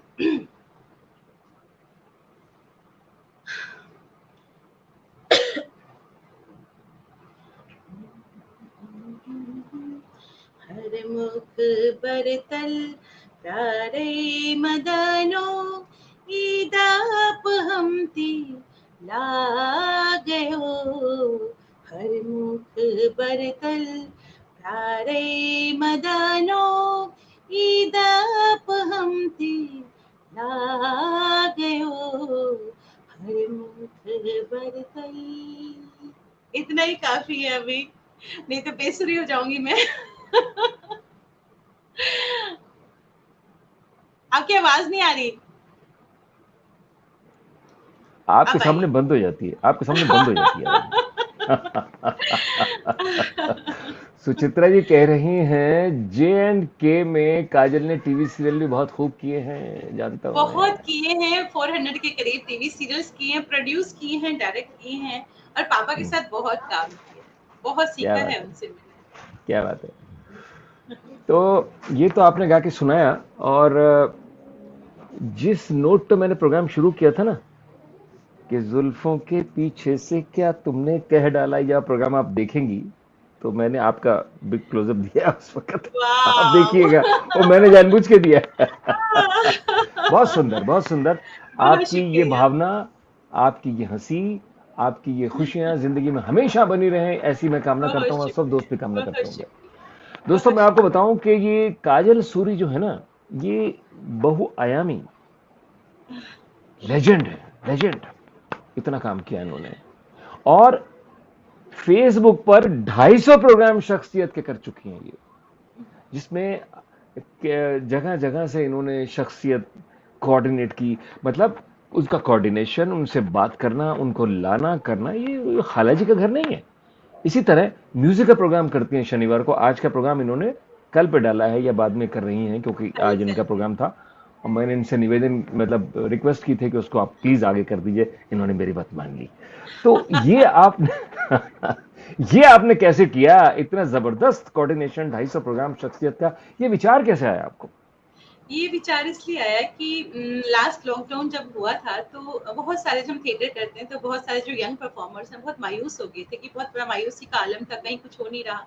तो बहुत मायूस हो गए कि कुछ हो नहीं रहा, अब क्या करें, सांस रुक सी रही है, क्योंकि परफॉर्मिंग आर्ट से जुड़े जो लोग होते हैं उनको ऑक्सीजन यही होता है। तो तब मुझे ख्याल आया कि परफॉर्मिंग आर्ट से जुड़े जितने भी हमारे यहाँ सेलिब्रिटीज आती हैं उनको लिया जाए, और उनको उनकी जो लाइफ की जो इंस्पिरेशनल जर्नी है उसको यंग परफॉर्मर्स के साथ शेयर किया जाए, ताकि उनको इस मायूसी भरे आलम में एक पॉजिटिव एनर्जी मिले। तो ये मकसद रहा। तो रोज किया करती थी मैं प्रोग्राम, फिर जब थोड़ा सा हालात ठीक हुए तो उसको मैंने कम कर दिया, हफ्ते में 1 दिन कर दिया, लेकिन फिर से जब हालात खराब हुए तो फिर से मैंने इसको ऑलमोस्ट रेगुलर करना शुरू कर दिया, ताकि एक पॉजिटिव एनर्जी बनी रहे। क्योंकि बीच में ऐसी हालत हो गई थी कि मैं खुद बहुत परेशान हो गई थी, मुझे भी कई पैनिक अटैक्स आना शुरू हो गए थे, लेकिन इस तरह के प्रोग्राम्स ने हमें बचाए रखा। जो इंटरेक्शन होती है, जो संवाद की जब हम बात करते हैं कि संवाद का होना बहुत जरूरी है, चाहे ऑनलाइन करें या डिजिटल प्लेटफॉर्म पे करें, संवाद से एक पॉजिटिव एनर्जी बनी रहती है। खास तौर पे जब चारों तरफ मायूसी का आलम हो, अंधेरा हो, तो अगर आप संवाद करेंगे तो उससे एक साहस सा, एक संबल सा मिलता रहता है। बहुत अच्छी बात, बहुत बढ़िया बात कही आपने, ये बहुत सुंदर बात है। जी और बहुत शुक्रिया। मैं तो ये बात कहूंगा कि आपने इतनी बड़ी सर्विस की है क्रिएटिव आर्ट के लिए, परफॉर्मिंग आर्ट के लिए, बहुत बड़ी सर्विस है आपकी ये। और सब लोगों को अच्छा लगना चाहिए, सब लोग इसकी तारीफ भी करते हैं। और अ, मैं तो आपको, अगर ये ऑस्कर दे सकता तो आपको शख्सियत ऑस्कर दे देता। आपका कहना ही मुझे ऑस्कर मिल गया, मुझे मिल गया। बहुत शुक्रिया। बहुत ये, शुक्रिया। अच्छा, अब आप जो हैं, अब जैसे हमें उम्मीद है कि ये लॉकडाउन जैसे खुल रहा है और उसके बाद से थिएटर खुलने लगेंगे। मैं दिनेश जी से भी पूछता हूँ, दिनेश अहलावत है ना, आप जानती है ना? बिल्कुल जानती हूँ, बिल्कुल। उनसे, वो इतने प्लेस करते रहते हैं, मैं उनसे जब भी मिलता हूँ एक ही सवाल करता हूँ, ये इतने सारे प्लेस कैसे कर लेते हो आप? वो हंस देते हैं, जवाब नहीं देते। तो अब आप जो हैं, इसके बाद, अच्छा, आपको मालूम है कि आपका जो एक स्टूडेंट था जो श्री राम सेंटर में आया था, जो मैंने भेजा था आपके पास, हाँ, है ना? सैम। है ना? सैम। क्या नाम है उसका? सैम। सैम नाम है सैम ना? सैम सैम नाम है। सैम, सैम नाम है हाँ, उसका। हाँ जी। उसके फादर वकील वकील हाँ थे, हाँ, मैंने आपको आपने बताया। आपने ही कहा था उसको, उनको। हाँ वो जी। अब जज बन गए हैं। अरे जज वाह, बन क्या के बात जज बन के रांची पोस्टेड है वो, क्या बात। और बहुत अच्छा काम कर रहे हैं वहां पर वो। तो ये बहुत बड़ी बात है।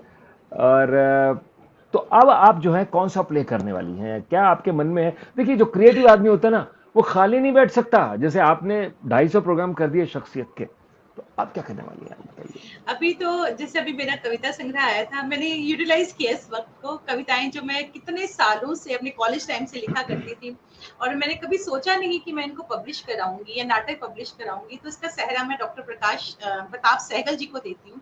डॉक्टर प्रताप सहगल ने मुझे बहुत मोटिवेट किया कि नाटक लिखने वाले बहुत कम लोग हैं, तुम अपने नाटक छुपा के बैठी हो, इनको पब्लिश कराओ। तो उन्होंने मुझे बहुत इंस्पायर किया। तो मेरा पहला नाटक जो आया, हब्बा खातून, तो नाटक मैंने ऑलरेडी लिखे हैं उनको। मैंने जो हमारा जो वक्त चल रहा था कि क्योंकि writing is a creative satisfaction, theatre से मेडिटेशन, तो मैंने कि और ज्यादा मेरा दिमाग, हम लोग डिप्रेशन में ना चले जाएं, तो मैंने राइटिंग में अपना सोलेस पाया। तो मैंने जो मेरे जो पिछले पुराने नाटक थे, जैसे हमने हीर रांझा, हमने हीर रांझा के कम से कम 30 शोज किए हैं इंडिया में। तो हीर रांझा को मैंने प्रॉपरली लिखा ताकि वो पब्लिश हो जाए। तो मोस्ट प्रोबेबली सितंबर तक मेरा हीर रांझा भी आ जाएगा, वाह वाह वाह वाह, क्या नाटक की बात है, शक्ल बहुत खूब। में, किताब की शक्ल में। बहुत खूब। अच्छा, वो जो किताब आपकी पब्लिश हुई है अभी, वो आप क्या बराबर पे रखिए, दिखलाइए जरा। ये हब्बा खातून, एक ये और एक ये, ख्वाबों की वाह चांदनी। वाह, ख्वाबों की चादरी। अच्छा, चॉइस मैं आपको देता हूं, कोई भी एक किताब खोल लीजिए। जी, बताइए, किताब सुनाइए खोलूं? ना कुछ, कुछ सुनाइए ना, किताब खोल। तो मैं तो सुनाने के लिए तो मैं कश्मीरी कश्मीरी सुनाऊंगी। कुछ भी सुनाएं आप जो सुनाएंगी वो कश्मीर बन जाएगा। आप मैं सुनाइए। आपको कश्मीरी सुनाऊंगी।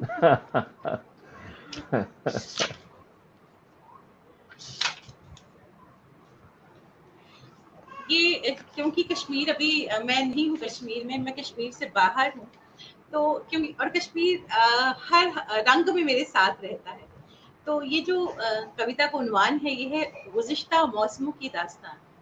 बाहर के मौसम में खूबसूरत चिनारवारी में, चिनारवारी जहाँ सिर्फ चिनार, जाहिर सी बात है हम सभी जानते हैं चिनार सिर्फ कश्मीर में होता है। चिनार के पत्ते दास्तां सुनाते हैं कितने ही गुज़िश्ता मौसमों की, कितने ही गिलास के फलों से। गिलास कश्मीरी में चेरीज को कहते हैं, जो अच्छा, चेरीज वाह। होती है उसको गिलास कहते हैं कश्मीरी में। कितने ही गिलास के फलों से चेरी के पेड़ भर जाते थे। बादाम वारी में अनोखी रौनक दिल छू लेती थी। बादाम वारी जहाँ बादाम लगते हैं, वो हरे हरे बादाम जो होते हैं, वो ये जी जी। मैं आपको सुना रही हूँ, मैं खुद ही कश्मीर पहुंच गई। डल इसीलिए तो झील के मैं, एक मिनट रुकिएगा, मैं आपको कश्मीर पहुंचा के आपके चेहरे पे आई रौनक कश्मीर और जो लाली है और वो सब दिखाना चाहता हूँ सबको, कश्मीर पहुंचा शुक्रिया के आपको। शुक्रिया। जी। बादामवारी की अनोखी रौनक दिल छू लेती थी। डल झील के सीने पर खूबसूरत रंग बिरंगे शिकारे खुशगवार समा बांधते थे। लेकिन जब जब पतझड़ आया, चिनार के पत्ते झड़ गए। अपनी खाली बाहों के साथ एक सूनापन लिए चिनार अचानक बूढ़ा लगने लगा। एक नए मौसम के इंतजार में, मरकर जीने की ख्वाहिश में, खामोशी में उगते इंतजार के साथ सुनाता है गुज़िश्ता मौसमों की दास्तां चिनार का पेड़। जिस तरह से गुज़िश्ता मौसमों की दास्तां मैं सुना रही हूँ आपको, उसी तरह गुज़िश्ता मौसमों की दास्तां चिनार भी सुनाता है पतझड़ में, जब उसके क्या पत्ते बात झड़ है, जाते क्या बात है। इतनी हैं। बहुत खूबसूरत शुक्रिया। चीज आपने इतनी खूबसूरत चीज आपने कह दी है, और उससे भी ज्यादा खूबसूरती आपके चेहरे ने बता दी है, बयान बहुत कर दी है। शुक्रिया, बहुत मैं शुक्रिया। मैं इस चीज को अंदर से समझता हूं कि अब चूंकि आप कश्मीर से बिलोंग करती हैं, कश्मीर की सभ्यता, संस्कृति, रंग रूप में रची बसी है आपका बचपन से लेके अब तक का पूरा समय। तो जब कश्मीर की बात करते हैं तो चेहरे पर वो रंग आ जाता है। वही कश्मीर और मैं, जम्मू, जम्मू और कश्मीर दोनों क्या बात है, क्या बात है, दोनों। बहुत खूबसूरत, बहुत ही बढ़िया बात आपने कही है। और मैं ये बताना चाहता हूँ आपको, किधर गया वो? हम्म ठीक है, मैं जरा अपना वो देख रहा था। वाह, ये मेरी प्रिय कविता है, नोरीन लिखती हैं, नोरीन शर्मा लिखती हैं। सविता शर्मा कहती हैं वाह। बहुत शुक्रिया, बहुत और माया शुक्रिया। पंडित, इनको आप अरे जानती हैं, वाह, माया पंडित? बिल्कुल ग्रेट। जानती हूँ, बहुत शुक्रिया, थैंक यू माँ जी। ये गिलास अकेले अकेले हाथ में पकड़े खड़ी हैं, हमें नहीं देती हैं। माया जी, आपका स्वागत है, आप सभी का स्वागत है। तो वो रह गया कि अब आपका अगला प्ले कौन सा करने वाली हैं आप? अगला प्ले तो अभी पूरा जो फोकस है वो राइटिंग पर है, लेकिन हम्म, वही जो हम लोग जब भी कुछ करेंगे, क्योंकि अभी तो मुझे लगता नहीं इस साल भी कुछ होने के चांसेस कम लग रहे हैं, तो हम हम्म, लोग अपना वक्त राइटिंग में ही अभी कर रहे हैं। और मिलके जब कभी कुछ करेंगे, जब सब कुछ सही होगा, तो बहुत सारे प्लेस हैं जो करना चाहूंगी। वाह। तो मैं पूरी उम्मीद करता हूं कि जब ये खुलेगा तो रेडियो पर भी आप कुछ ऐसा प्ले करेंगी। बिल्कुल बिल्कुल। जब मैं आऊंगा, क्या सुचित्रा बात, जी आप आएंगी। वाकई वाकई सच में आपने तो बिल्कुल, काश जल्दी जल्दी ऐसा हो कि हम कर पाए। सुचित्रा जी, आप हम लोग फिर से कुछ ऐसा कर जाए जैसे हमने लास्ट राधा माधव किया था। ये राधा माधव किया था, और हिस्टोरिकल चीजें हैं जो हुई हैं। और बिल्कुल। मैं आपको क्या बताऊं कि मेरा दिल करता है कि आपसे और बातें की जाए। और बहुत आपसे पूछा जाए। सविता शर्मा नागर कह रही, Kajal ji we are missing radio. Yes. मैं भी रिकॉर्डिंग्स तो मिस कर रही हूँ। यस, मैं भी बहुत मिस बिल्कुल। कर रही हूँ सबका आना, और कितना याद है आपको हाँ, नीरज जी, जब पहली बार हमने नाटक किया था, जब मैंने नाटक सेक्शन नया नया ज्वाइन किया था, तो कितना अपनापन मिला था मुझे सबसे, वो कैंटीन में खाना खाना एक साथ, कितना हम्म, इतना मोहब्बत मिली थी मुझे उस वक्त, क्योंकि मैं बिल्कुल नहीं थी उस वक्त दिल्ली में। इतनी मोहब्बत दी या आप सब लोगों ने मुझे। नहीं बहुत नहीं, शुक्रिया। आपकी जो पर्सनैलिटी है वो है ही ऐसी कि जो ऐसा नहीं करेगा, जो इसे कहते हैं पर्सनैलिटी का सम्मान करना। जो नहीं करेगा वो, उसके बारे में कुछ शब्द नहीं कहे जा सकते, सिर्फ उसको समझा जा सकता है। You are such a lovely personality, Kajal ji. Thank you. और थैंक आपको जब भी देखता हूं, अगर मैं 2-3 बार फोन कर दूं तो आप बुरा मत मानिएगा, मैं कॉलर ट्यून और अरे आपकी हंसी सुनने के लिए फोन प्लीज, कर आप करिए, ऐसा कुछ नहीं, हम जहे नसीब, जहे नसीब। दिया। अच्छा, तो मैं ऊपर वाले से प्रार्थना करता हूँ और दुआ करता हूँ कि आप ऐसे ही स्वस्थ रहें, परिवार में खुशियां रहें। और आप जब बच्चों के जन्मदिन मना के आप फोटो डालने लगी हैं, आप देख के मुझे बहुत अच्छा लगता है। वंदना वंदना कह रही है, वंदना अरिमर्दन के ऑडियो ब्रेक हो रहा है। अच्छा, नहीं, और कंप्लेंट नहीं आ रही, शायद आपके पास हो रहा हो। नेटवर्क का देखिएगा, इनका इशू हो सकता है। नेटवर्क का प्रॉब्लम होगा। ये वंदना उनका हो अरिमर्दन है, सकता है। ये जी बिल्कुल, राइटिंग इन्होंने राइटर है, कहानियों की कहानियां लिखती हैं। हाँ, मैंने आपसे राइटर, कहा शी भी इज था कि राइटर, बिल्कुल आपने मैंने कहा आपसे था कहा भी मुझे। था कि जब रेडियो प्ले होगा हाँ तो आप बिल्कुल। जरूर लिखवाइएगा। बिल्कुल इट्स बिल्कुल। अ वेरी गुड जी राइटर। जी जी मैंने जी। मैक्सिमम कहानियां जो पढ़ी हैं, 250 के करीब कहानियां मैंने की हैं, वो इन्हीं की लिखी हुई थी, मोस्टली कहानियां सारी की क्या सारी। बात, क्या तो बात। मेरी ये दुआएं हैं कि आपकी ये सब जो मुस्कुराहट है, ये जो बात है, ये जो आपका व्यक्तित्व है, इस प्रकार बना रहे, परिवार में सब खुशियां बनी रहें, सब बहुत स्वस्थ शुक्रिया। रहें, सानंद रहें। और हम लोग फिर मिलें और फिर कैंटीन में बैठ के हम लोग खाना खाएं। क्या बात, क्या बात। मैं आपका बहुत कैसे शुक्रिया। धन्यवाद करूं? आपका धन्यवाद बहुत करने को मेरे पास धन्यवाद, शब्द नहीं आपका है। बहुत धन्यवाद सर, कि आपने मुझे यहाँ बुलाया, इतना ही आपने इतना सम्मान दिया, बहुत बहुत शुक्रिया। नहीं नहीं बहुत नहीं, शुक्रिया, यू डिजर्व थैंक दिस। और ये एक तरह की डॉक्यूमेंटेशन है, जो हमने पहले भी कहा था। ये डॉक्यूमेंटेशन जो है वो अ, एक एक समय पे जब रिसर्च करने वाले लोग होते हैं तो वो ढूंढते हैं इसको। तो जब ये अपलोड हो जाएगा तो ये डॉक्यूमेंट बन गया, आप समझ लीजिए। और बहुत अपलोड शुक्रिया। होगा यूट्यूब पे, आज रात को हो जाएगा, मैं आपको लिंक भेजूंगा। और सब लोग, सबको लिंक यहाँ भेजूंगा, देख मैं सकते हैं। चलते चलते एक बात आपको जरूर कहना चाहूंगी, मैंने इतने लोगों के नाम लिए, लेकिन एक कहते हैं ना कि एक जब आप कुछ कर रहे होते हो, आपके साथ एक संभल की तरह आपके दोस्त तो खड़े होते हैं, मेरी फैमिली मेरे साथ खड़ी, मेरी फैमिली में रोहित मेरा बच्चा, आप सभी जानते हैं रोहित को, किस तरह से एक संभल की तरह वो लड़का मेरे साथ खड़ा होता है, just like my son. And I, अगर मैं कुछ कर रही हूँ तो उसमें उसका बहुत बड़ा हाथ है, क्योंकि वो बच्चा मेरे साथ हमेशा एक संभल की तरह खड़ा है। रोहित के बारे में मैं एक बात कहना चाहूंगा। मुझे लगभग 50 वर्ष हो गए आकाशवाणी में जाते हुए। जी। और बड़े प्रोग्राम सेक्रेटरी आए वहां पर। पहले पांडे जी हुआ करते थे, फिर मिसेस सूरी आई, मिसेस सरना आई, और उसके बाद और लोग भी बहुत सारे आए। तो मैंने एक पूरी जनरेशन को आते हुए देखा है और वहां देखा है। और अब रोहित है। बच्चा बहुत अच्छा है। रो रोहित जो है ना, बहुत डिवोटेड वर्कर है। यस, बिल्कुल एंड बिल्कुल। वो बहुत सभ्य है, सभ्य, बहुत सुशिक्षित है। बहुत। वो, मैं ये नहीं कह रहा कि उसने एमए, डबल एमए, बीएड किया हुआ। सुशिक्षित से मेरा मुराद ये है उसने पढ़ाई जितनी भी की हो, जिस तरीके से वो बात करता है वो काबिल तारीफ है। और संस्कार, संस्कार संस्कार। बहुत है उसके अंदर। तो मैं उसको भी मेरी शुभकामनाएं, और मैं आपका धन्यवाद करता हूं कि आप आई प्रोग्राम के अंदर। और फिर हम मिलेंगे और मेरी शुभकामनाओं के साथ। अच्छा, एक बात और मैं बता दूं आपको, आपने हमारा वो ऐप डाउनलोड किया कि नहीं किया? टर टर ऐप, TAR ऐप है, उसको अच्छा, आप डाउनलोड कीजिए, एप्पल से कर लीजिए बिल्कुल। चाहे गूगल प्ले स्टोर से। सुचित्रा जी हैं, मैं हूं, सविता अरे शर्मा वाह! नागर हैं ये। इसमें आप जोक सुनेंगे, आप जोक, मतलब अनलिमिटेड जोक्स हैं, आप सुनेंगे, आनंद वाओ! आता चला जाएगा। जरा भी वाओ! आपको लगे कि थोड़ा सा मूड ऐसा हो रहा है, वो ऐप से जोक सुन लीजिए आप। वाक़ई, आप मोबाइल वाक़ई। नंबर लिखिए अपना, और अपना नाम लिखिए, और कीप ऑन लिसनिंग। क्या कोई बात है! चार्ज बहुत नहीं है। शुक्रिया। टर थैंक यू। टर ऐप दोस्तों, आप लोग भी डर, डाउनलोड डर। कीजिएगा। टर टर, उसमें हम टटराते रहते हैं। तो thank you, thank you very much. Thank you. Shalini Sadana आ गई हैं, वाह वाह वाह वाह। नमस्ते नीरज जी, ये फ्रैंकफर्ट से हैं शालिनी जी। और बहुत रेगुलरली प्रोग्राम देखती हैं। और अभी ये मेरे अगले 2 प्रोग्राम बाद जो है, मेरे म्यूजिक के प्रोग्राम में भी मैंने इनसे रिक्वेस्ट किया, ये आ रही हैं। और मैं जब भी टर्टर की बात करता था तो सविता का नाम लेना भूल जाया करता था, मेरे से ये बहुत नाराज थी। आप लिख रही हैं, थैंक्स नीरज जी। आज आपने लिया।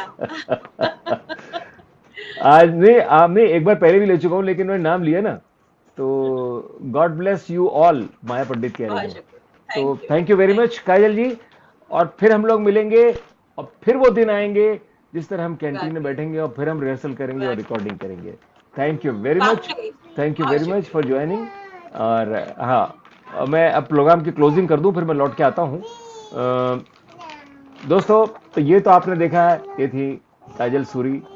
और इनका सफर कहां से शुरू हुआ था और कहां तक ये आई हैं, और कितना बड़ा योगदान इनका है इस क्रिएटिव और परफॉर्मिंग आर्ट के अंदर। चाहे वो थिएटर हो, चाहे रेडियो हो, चाहे टेलीविजन हो, चाहे राइटिंग हो, आप सब कुछ देख लिया आपने।